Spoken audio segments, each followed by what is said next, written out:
Slater Crusaders, America's the greatest country in the world. Thanks for being here. I can't even pretend to have found anything interesting from yesterday's Supreme Court hearing. Sorry. I mean, I guess I could go through the act and, did you see this? Unbelievable. There was nothing. The whole thing is very, very stupid. This is like, I guess, the one. This is the thing that will probably define the whole hearing process. You know, most of us have multiple notebooks and notes and books and things like that in front of us. Can you hold up what you've been referring to in answering our questions? Is there anything on it? That letterhead that says United States Senate. That's impressive. So she is brilliant, and the senators are not. And this whole charade is so unnecessary. The vote's going to be 53 to 47. That's going to be the vote. I'll tell you what the vote is right now. Just do it already. Now, here's how desperate and pathetic the Democrats are and how unassailable she is. At one point in the process yesterday, she said, I have never discriminated on the basis of sexual preference and would not discriminate on the basis of sexual preference. Great, right? That sounds like the thing you're supposed to say. I have not and will not discriminate on the basis of sexual preference. Like that's it, right? Nope, that's not it. She was wrong. She was offensive. So I saw this tweet from as a producer on MSNBC, Kyle Griffin. He said, sexual preference, a term used by Justice Barrett, is offensive and outdated. Keep in mind the word outdated. The term implies that sexuality is a choice. It is not. And I read that before I heard what Amy Barrett said, and I thought, wait, what? The term sexual preference is offensive? So he wrote that, a bunch of other gay rights groups piled on, then some Democrats started denouncing her for being offensive, and then as the cherry on top of yesterday, noticed by our friend Steve Krakauer, literally last night, Webster's dictionary changed their definition of the word preference. Okay, so here, let's do the first one, guys. This is yesterday morning. Okay, there's the word preference, and you go down to the bottom, and it says, number 5, orientation / sexual preference. Okay, that was yesterday morning. Yesterday evening, look at the bottom. Definition 5, offensive. Calling things Orwellian is a bit used, right? Overused, perhaps. Like that's literally Orwell. Like, I don't know what, like that, like, just like that, the definition of a word got changed. And who would, here's the quote from 1984. Don't you see that the whole aim of newspeak is to narrow the range of thought? In the end, we shall make thought crime literally impossible because there will be no words in which to express it. George Orwell wrote in a later essay, he said, political language is designed to make lies sound truthful and murder respectable and to give the appearance of solidarity to pure wind. Now, I'm going to put aside the absurdity of the argument, right? But just so you know, like, we live in a world today where apparently your sexual preference is offensive because that implies that that's a choice. And it's not. You're born with your sexual desires. But gender can be changed on a whim, right? No problem. Back and forth. You go everywhere, wherever you want to gender. You can be fluid with your gender, but your sexual orientation locked in stone. How dare you say otherwise? Putting that aside, this is an incredible display of power. Institutional power. To see language changed in real time instantly. By the way, remember, he said it's offensive and outdated. Outdated? From when? Yesterday. To see it changed in real time, to go from Twitter to the Democratic Party to the media, and then the dictionary itself in a matter of hours is amazing to see. What else can just be changed like that? And the fact that Webster's can just be like, oh yeah, changed. Like they don't have like a process to go through. Now, don't be tricked. Don't think for a second that this attack on Barrett was done in good faith. This is a tweet from The Advocate. The Advocate, let me pull it up here. I don't have it. Advocate's like America's favorite gay news magazine since 1967 or something like that, right? So you see that tweet right there. It says, no matter what their sexual preferences. Wait a second. So we have The Advocate magazine using, guys, put the next tweet up, because here's The Advocate magazine yesterday criticizing Amy Barrett for using the term sexual preference.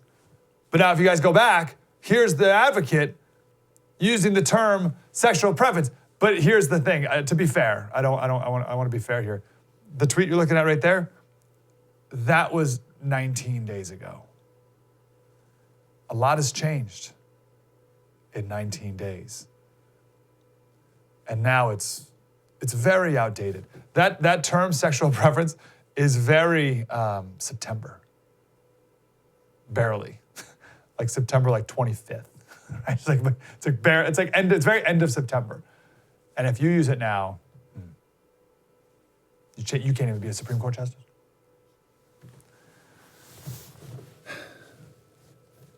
Isn't it all fake? I mean, it's such a stupid controversy. Right? But they got nothing, right? That's the point, that they have nothing and Amy Barrett is unassailable. So it's a fake outrage. It's the best they could do. But it's all fake. It's all been faux outrage for the last 4 years. Trump has done nothing that justifies a hysterical reaction. You can obviously, of course, disagree with things he's done. You can shake your head like, oh, like that was wrong or whatever. You can be like, oh, I wish he didn't say it that way. You can even be like, oh, that's an embarrassing or whatever. Like there's a range of like appropriate reaction to what the president has done these last 4 years, but nothing he's done policy-wise or tone-wise need result in the absolute hysterics that we've seen the last 4 years. Democrats decided as soon as he won to be against him and every move he makes and to find every single way to do it, even if they got to make up stupid stuff like that, but then change the dictionary in the end to justify their faux hysterics. It's amazing to look back on these last 4 years and see what people have been outraged by, and then to think that if we lived in a sane world, none of that, like none of this outrage would exist. I asked every day, do I think Trump's going to win? I mean, I have no idea, right? But yes, I do. I think he's going to win. What's been interesting to note is how much my perceptions have been manipulated and can be manipulated by the news and the media and by Twitter. And I'm in the business and I have a strong conviction and I still get tossed around in the waves the deeper I go into it. But here's proof of that. The Gallup question, they've been asking this question for years. Are you better off today than 4 years ago? And it's not even economically, it's just generally. Are you better off today than 4 years ago? And I think the answer is 56% of people said yes. 56% of people. By the way, Joe Biden was asked about this the other day from a local news reporter. And apparently whenever Biden does an interview with a local news reporter, the news reporter is 50 feet away. It's it's weird. The reporter's on one total other side of the convention center and Biden's way over there. It's a weird thing. So this reporter said, why should those people, those 56% of people who say they're better off now than 4 years ago, why should those people vote for you? And Joe Biden, he literally said, well, if they think that, they probably shouldn't. Great. But if you ask those same people who say they're better off today than 4 years ago, if you ask them how their neighbor's doing or how America's doing, then you can see how much people get manipulated by the media and everything when they say, oh, terrible. Things have never been worse. And you're like, well, wait, hold on. You said everything's better for you than 4 years ago, but you think everything's worse for your neighbor? Because here's the trick. Your neighbor also says things are better than 4 years ago. And when asked how you're doing, They say, oh, wow, terrible. Things have never been worse. See like the disconnect? I think we got some data on this, guys. Do you have that? Here's the Gallup. Yeah, this is it. So they asked this, again, they've asked this forever. These are election years. 1984, you can look at the bottom. 44% of people say things are better off. 44% of people said things are better off than 4 years ago. 1992 is 38%. 2004 is 47%. 2012 is 45%. And now it's 56%. It's a record high for this question in an election year. That's amazing. That's amazing. And if Trump were a Democrat, then the media would frame this as these are boom times and everyone's happy and nothing's ever been better in every single way possible. And we'd be riding this wave and everyone would be amazing and everyone would think, not only is my life better now than 4 years ago, but my neighbor's life, he's better off now than 4 years ago. But the power of the media to change our perceptions is really fascinating. So why I think Trump's gonna win and why these polls are all wrong. When someone's asked in a poll who they support for president, right? I think they're more influenced by how they think they should answer. And if they think other people are better off than 4 years ago. Right, so if a poll asks you, who do you vote for? There's a lot of pressure to like say the right thing. And how should I answer that question? Right? But when someone votes, they vote based on if they are better off. They're not thinking about their neighbor. Am I better off? And yeah, the answer is yes. I mean, never have more people thought that. And then with COVID, Trump like dancing. He was on his deathbed 10 days ago, and now he's out there dancing at rallies. And there's like 35 people in the White House who got sick, and they're all going to get better. They're all better. Like, I think it's going to be a referendum on COVID as well, and whether or not we should open up. And I think a majority of people think we should indeed open up. And I stand by my claim. For every one person who voted for Trump in 2016 and is not going to vote for him in 20 days, 21 days, 20 days. For every one person like that, there's 10 who did not vote for Trump in 2016 because they were a Rubio fan or a Ted Cruz fan or they thought he was like a Democrat in disguise. There's 10 who didn't vote for him in 2016 who will now. But we'll see. No need to get too far ahead of ourselves. We have 20 days to go. We can take a deep breath. Trump will win. Another thing that we know is true is the value of the dollar, the purchasing power of the dollar. It has plummeted in the last 100 years and even just in the last few.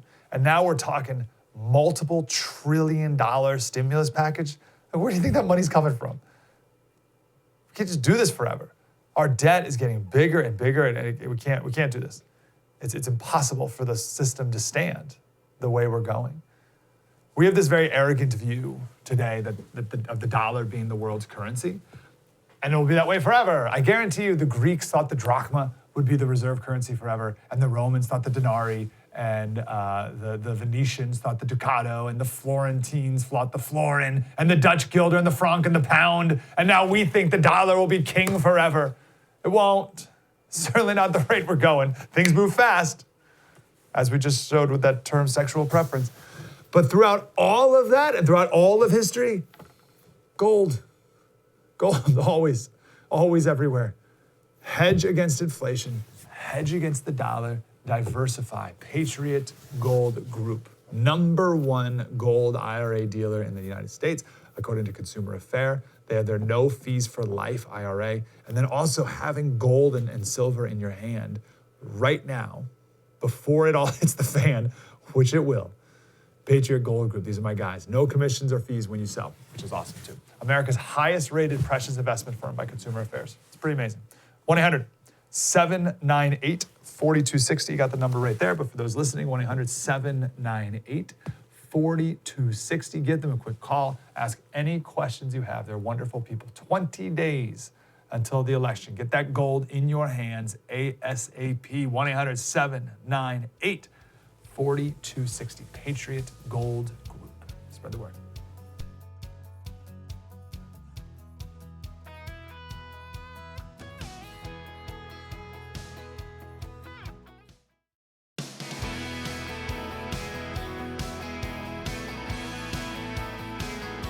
Hey, Slater Crusaders. So tomorrow on the show, we're going to talk to someone from a Harvard epidemiologist from the Great Barrington Declaration. Can't wait for that. Is it tomorrow? What day is it today? Wednesday? Tomorrow's Thursday, yeah. And then we're going to talk to Gad Saad. And he's an evolutionary biologist. He's got this great new book. And I want to quote him here. He said, "The trajectory of the world in all domains of human excellence was shaped by men who are a lot more similar to Trump than Biden.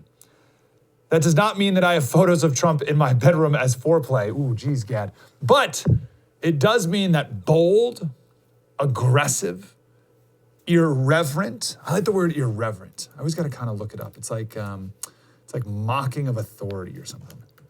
Irreverent. Showing a lack of respect for people or things that are generally taken seriously. Yeah, that's good. Aggressive, irreverent, unorthodox risk takers have shaped art, literature, geopolitics, science, history, etc. The world is not shaped by tepid and timid parasites. It's forged by entrepreneurs. And whether you like his temperament or not, Trump is a risk-taking doer. He may fail at times spectacularly, but he's always hustling, always working, always fighting, always doing. Biden is a parasitic sloth. He has found a way to milk the system by becoming a professional politician. Again, most people who hate Trump do so because of his bombastic, narcissistic grandiosity. I get it. But the world is shaped by Trump's and not Biden's.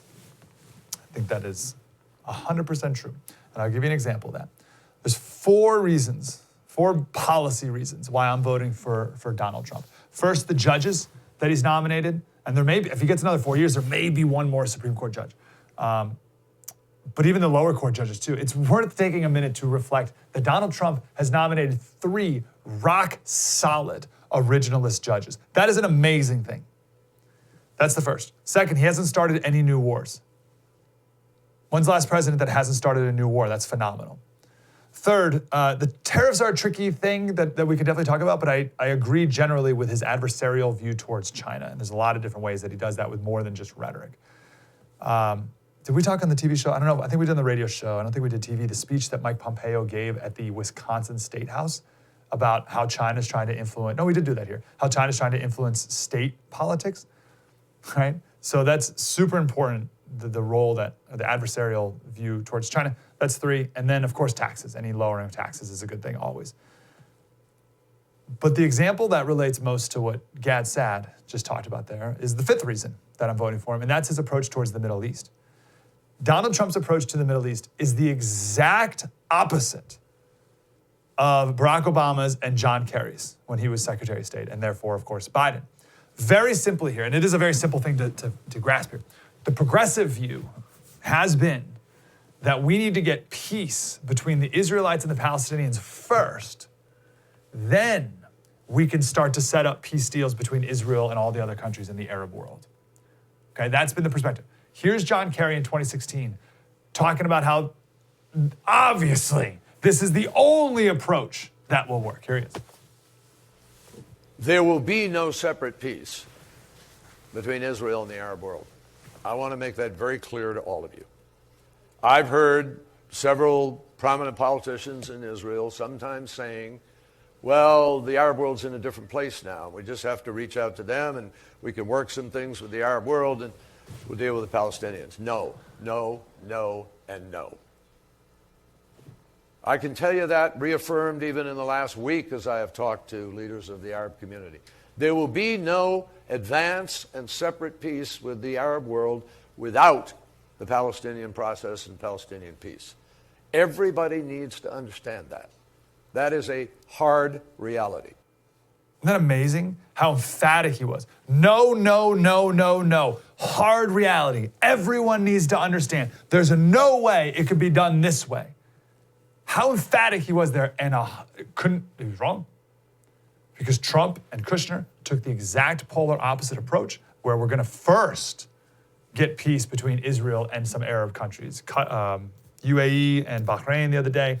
There's hope that I still think maybe they can get Saudi Arabia maybe even before the election. So he is getting the exact opposite approach. All right, that's what Gad Saad was talking about. That's a huge risk that they took a totally different approach. That's bold, and it is and will shape the world. And that's what we need more of. All right, let's take a minute here. I'm so excited for our next guest. I've been wanting to talk to him for the longest time. Douglas Murray. He's the author of the book Madness of Crowds. And that's what these last 4 years have been. Just a fever of madness. It's got to end at some point, right? This is just an unsustainable pace. And I was just reading the other day and was taken back by Paul and how Paul writes so much about joy. We've so clearly lost that lately as a country. And when Paul wrote about joy, he wasn't on spring break. He wrote from a prison cell waiting to be executed. And he's writing about joy. In chains. Philippians 3:8, he wrote about this, the surpassing worth of knowing Christ Jesus my Lord, for whose sake I've lost all things. Knowing, the word knowing, it's gnosis. It's the Greek word gnosis. And it means not, the more Greek you know, you realize how limiting our English language is compared to Greek. The word gnosis isn't just knowledge of something, right? So the surpassing worth of knowing Christ Jesus, knowing, gnosis. It's not just knowing about, right? Like, oh yeah, I've heard of him before. Or like, it's not an academic knowing. Like, oh yeah, I know about the War of 1812. It is a deep, intimate, personal knowledge of someone. And it's such a deep knowledge that no one can take it away from you, and no circumstance can take it away from you. Even if you're in jail waiting to be executed. Everyone who's running around with their hair on fire all the time over politics, they're not fixed in anything eternal. I can promise you that. And at times I find myself running around with my hair on fire. And I got to catch myself and be like, wait, no. And I realize that my eyes are, at Hebrews 12, not fixed on Jesus. The word fix, as in eyes fixed on Jesus, because that's a funny term, right? Fixed on. Fix, in Greek, fixed means to turn away from other things and focus on one thing. That's what that Greek word means. To turn away from other things, plural, and focus on one thing. And obviously there's a connotation there of like less important things to a more important thing. So as we mean, fix your eyes on Jesus. Like stop with that stuff. Focus here instead on the most important thing. And joy is available. It's not a matter of circumstance. And that's just a reminder I needed to give myself, and maybe it's helpful for you. No matter the circumstance of this country, no matter what the vibe is on Twitter, it doesn't matter. There's so much anger and anxiety and worry and fear. And I just feel like the country just needs someone to step up and say, can we just cut it out? And just unite ourselves on something outside, unite on something outside of ourselves. We need that common purpose again. And I'm not being critical of the president, because there's nothing the president can ever say that the left will rally behind. Like that ship has sailed. It can't be a single person. It needs to be just a massive cultural shift. And I don't know if the country's in a place to make that shift anytime soon, like as a nation, like a shift towards optimism and hope, which everyone should have. And I'd argue, as in the last segment, everyone does have, but we're just pressured into not saying it out loud. But don't worry about everyone else. You can. You can make that cultural shift in your home and in your life right now. And I know for my own sanity, I have to. Douglas Murray, Madness of Crowds. You're going to love this. Coming up next. Spread the word.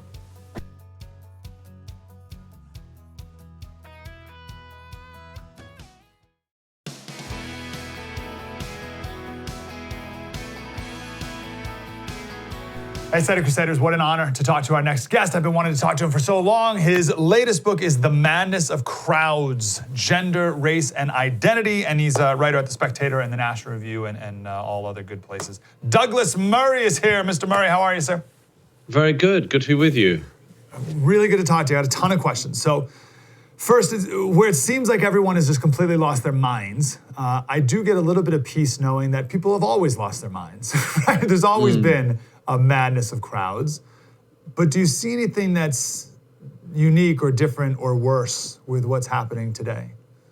Yes, I mean, there's lots of things. The first is that what's happening is, in my estimation, nothing more than an attempt to assert a new set of ethics in our society. That we all know that there have been sets of ethics in the past, the Christian ethic, for instance, and you can regret it or otherwise. But what is happening at the moment is an assertion of a new ethic. That ethic is based on a set of things: anti-racism, anti-sexism, anti-homophobia, and more. All of which are good things in themselves, obviously, and certainly start in a good place. But have become these dogmatic, bullying, basically quasi-religious trends, which make assertions, chuck people out, make dogmatic claims, accuse people of heresy, and much more. It's something like the early church. And that's a massive change in a society. The second thing is that this is happening whilst we have the largest change in human ability to interact that has happened perhaps ever in our species, certainly since we learned how to speak and got up off our hind legs. We have in recent years developed over very swift time the ability to talk to all of the planet or nobody simultaneously. And this means that, everybody on Earth now knows that, for instance, they could be totally unknown today, make one slip in something they say or something they do, and be globally famous tomorrow, and it will be with them for all time, and no one will ever forget it, and they don't have a future because of it. That's an incredibly perilous world to live in, and it is driving people to this new form of madness. And not only are you projecting things out to the world, but you're also taking in all the madness of the world, which I would argue is something we're never designed to do. And maybe we can get to that from a mental health perspective, because it's just insane. Yeah. But I know you start off your book talking about Marxism and the Marxist foundations for this. And I just want you to take a minute on that, if you don't mind, because I feel like when people like me or you throw out Marxist, it's like a boogeyman. And people on the left are like, oh, you crazy people, you throw out everything's Marxism to you. What's your background behind the Marxist foundations of all this? Well, the real point of this is, as you know, I do each of the identity issues in order. I do gay, women, race, trans, and do these interlude chapters in which I explain some of the foundations, including the tech stuff we just talked about, but also, yes, the Marxist foundations of some of these claims. The point here with the Marxism thing, I completely agree with you, by the way. There's a sort of weird way in which some people pretend almost as if Marxism didn't exist or wasn't a force, I mean, probably the single most significant ideological shift of the last 2 centuries. And it's talked about as if, why are you going on about that? And and the interesting thing is, of course, as I explain in the book, is that Marxism, by the late 20th century, even the most avid Marxists realized that something had gone wrong in their ideology. They obviously divided. Some people realized it had gone wrong because it was rotten from the outset. Others thought it just hadn't worked for other reasons and could work elsewhere or should be tried elsewhere. And these people included people we often describe now as post-Marxists, some of whom, and I quote them in the book, start to say by the 1980s that one of the problems is that the working class never showed up for the working class revolution, and that they were disappointing. Effectively, the working class were a disappointment to their intellectual Marxist betters. And so what happened was, these people said, and I quote them, said, what we need is new identity groups that we should use and utilize, and they will be the revolutionary force. And these writers actually say overtly things like, women will be able to be used as groups. Ethnic minorities will be able to be used as groups. Gay people will be useful. And basically they thought these groups, if added together, could provide some of the ballast that the working class had failed to provide. And this way a revolution could come. And you can see that all the time in this. You can predict, I say, with 100% certainty, the people who will be on the bandwagon of the latest crazy claim. And they are almost always people who fundamentally want to shift and alter the society that we're living in America. And they do so with the idea that America can be fundamentally changed and shifted onto these Marxist ideas with these identity groupings effectively as the means to get there. And that's why a lot of this is so deranging, so highly politicized, and so dangerous. Do the people in these groups know that they're being manipulated? Are they true believers? What percentage of people in these groups need to actually show up, you think, in order to make a big difference? I know I threw a lot of questions at you, but how am I supposed to envision the effectiveness, right? So if the working class didn't show up, how many gay people need to show up in order for it to be successful? Quite a small number, I have to say. It's quite a small number. The number who actually have to show up only has to be the people who are willing to claim to speak on behalf of everyone else of that grouping. And this is so highly political. I give the examples in each chapter in the book that, for instance, that if you are of that particular grouping but do not conform to these claims, you are excommunicated and your grouping is removed from you. Let me give you an obvious example. When Kanye West comes out for Donald Trump, he is excommunicated in the pages of the Atlantic magazine by another black writer, as it happens, who says Kanye is no longer black. He's sold out his blackness by becoming conservative. There are examples of this. There are plenty of examples I give of gay people who say, I'm not with this new LGBT revolutionary force, and they're not gay anymore in the eyes of the gay press. And there's these weird clerical classes that exist, which seem to exist to sort of keep the group in check. Black people, you should behave this way, say self-appointed black leaders. Gay people, you should behave this way. And we see it with women, who of course are not a minority, but you see it with women of whom it's claimed, for instance, who claim that if you're not with the latest crazed part of the fourth wave feminism, you are no longer a feminist, and indeed sometimes no longer a woman. Because Germaine Greer, perhaps the most celebrated feminist of the late 20th century, would not go along with the latest trans claims, the really revolutionary claims about trans, not the right to life or anything like that, as people always catastrophically claim, but just not on board with the latest trans claims. Because she wasn't on board, she was derided as no longer a feminist by the alleged gatekeepers of feminism. And in these moments you realize what's actually going on, because if gay people aren't gay and black people aren't black and feminists aren't feminists, then something else is going on. Yeah, I love that line. Your grouping is removed from you. Wow. I want to talk about victimhood for a second. So whether one believes in evolution or God created human nature a particular way, I think people like to go back to the beginning as to why we behave certain ways today. I had trouble finding the reason why victimhood. So it's a virtue today, no doubt about it. People search for it and try to be one. But where did that come from? Like, why was that was it ever a thing that ever had a good reason to exist? And now it's just been taken over out of control? Or is it a new creation, this idea of being a victim is good? No, it is a fairly new development. It's happened in our lifetimes. The movement from, for instance, urging people to admire heroism to urging them to admire victimhood. This is quite a modern thing. That a young person would aspire not to be a hero, but to be a victim. There are lots of reasons for it. One is that it takes advantage of spilt Christianity. That is, it takes advantage of a part of the Christian ethic, which says, love thy neighbor and blessed are the poor and so on. It takes a bit of that because, of course, most societies on earth actually, large societies like India, impoverishment, for instance, hasn't been seen as being the totally impossible to deal with factor that it is seen as in modern day America, for instance. There's lots of pros and cons about that. But it's clearly a specific thing in this society at the moment.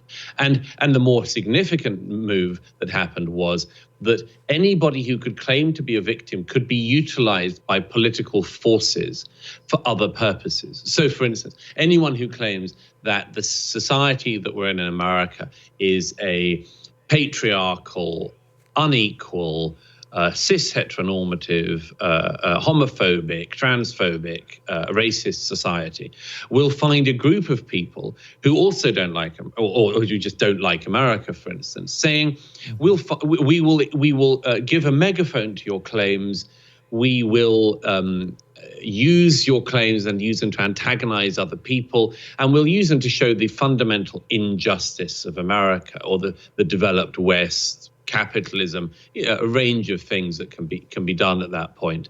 And these people, as I say again, you can predict it with 100% accuracy. You know exactly who will claim the latest person saying this. Somebody will say, "I've not had everything I wanted in my life." Now, by the way, almost everyone can do that particular move. But people say, "I haven't had everything I wanted in my life," or "someone has treated me unfairly." And then there are political actors who say, we will megaphone your claim because this is the sort of thing that happens in a capitalist society, and so on. Then you've got to go move. So in other words, victimhood isn't a sort of private event anymore. Suffering isn't a private event. It's an audition for the public square. Because if you can now claim to be the most victimized person, you can be mega, you can go big. People will run with your claims. And here's the problem with it, by the way. Nobody can prove if it's true and nobody can prove if it's untrue. Because once a claim is in the eye of the beholder, and that's the situation we've now got to, you can be a dishonest actor. You can be a dishonest person, and you can say these things, and they can be utilized to attack your society. And you can get away with it, even if you've made the whole thing up. And nobody has the opportunity to call BS on it. Oh, we only got like 3 minutes. I have so many questions for you, Douglas. On that point, we brought up in the past, like, not Frederick Douglass, Booker T. Washington. And you read Booker T. Washington up from slavery and like what he was able to overcome, et cetera, et cetera. And like, if you were to preach that today, like that's like the most bigoted, horrible thing you could do to someone, because you're not appeasing their feelings, or you're what are you doing? You're like insulting them because they feel bad, and you're telling them to buck up because look at these other people who've gone through things really hard. So what is one to do in a culture that praises victimhood over perseverance? What are you and I going to do about that? I mean, I'm sorry to say so, but the obvious solution, historically speaking, is some catastrophic event which resets everyone's minds and makes them realize how ridiculous the era they've been in has been. I don't disagree with that. I think that's perfectly possible, by the way. I mean, some of us thought maybe COVID would be it. I think it probably won't be, although it could be the prelude to something. But it would be a reassertion of the laws of nature that say, actually, the world is a deeply unfair place in all sorts of ways, and there's a limited amount we can do about that. We should help each other, but we should be very wary of utopians, for instance. I think that, as I say, you shouldn't wish for a catastrophic event because you might get what you wish for. But a reassertion of something like the sort of a recognition of the cruelty of things, and where we can affect things and where we can't, and where it actually demoralizes other people to make, for instance, claims and go on and on about your victimhood, as opposed, as you say, to saying, no, we all could moan, but it's better if we don't, because we should be helping each other along and encouraging each other and trying to do better in the limited way we can. Now, that's a less sexy appeal in some ways, but it's a much more realistic one.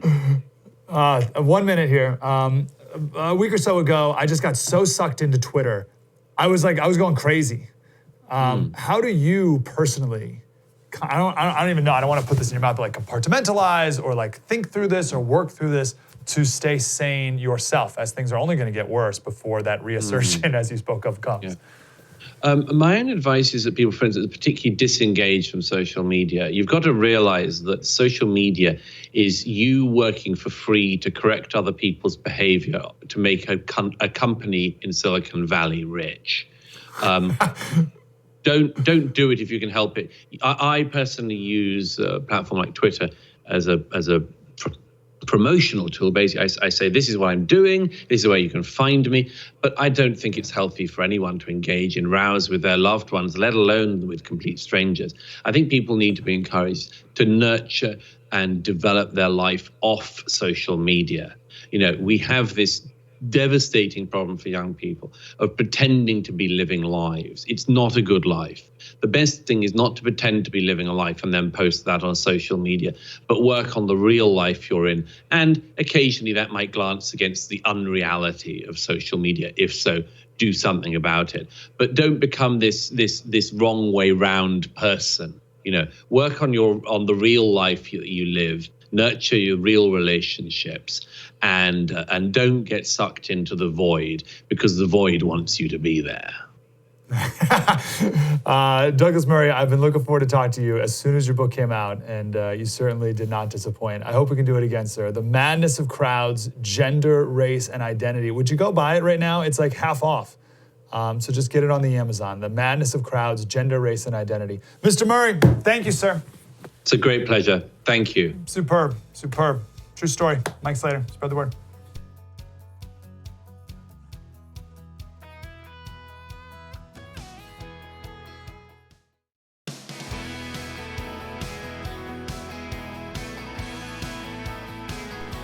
That was amazing. That was like one of the best. I could have talked to him for hours. Gosh, I hope we can talk again. The victimhood mentality of people today, it's I think what annoys me the most is the self-hatred of the West and people not realizing how good we have it. I came across this tweet the other day. I don't know who this guy is, Akira the Don. So I don't endorse him. He's some like DJ or something. I don't know. But I like this. He says, people denying the fact that this is the best time to be alive in recorded human history spent the last 6 months in heated apartments playing Animal Crossing and crying over politics on Twitter. My granddad was taken from his school and put in a Russian concentration camp. He goes on, he says, 99.9999% of your ancestors had to go number 2 in a hole in the ground and wipe their butts with leaves. Sure, but keep broadcasting to the world on your pocket-sized supercomputer how awful the world is and how much your life sucks. Wah, 2020 so hard, this is the worst year ever. Yeah, 99.999% of your ancestors died in squalor after a few hard decades at the very blanking best. You have a bleeping heated waterfall in your house. Every single one of your ancestors would carve off their own leg with a rusty spoon to get to live your life for a single weekend. You live better than kings did. Yet all you do is blank and moan about things outside your control and do blank all about that is within your control. What a waste. You have a heated waterfall in your house. Gosh, I love that. Reminded me of this clip from JFK. JFK was asked about reservists being called up again, and is that unfair? And here is his off-the-cuff answer. There's always an equity in life.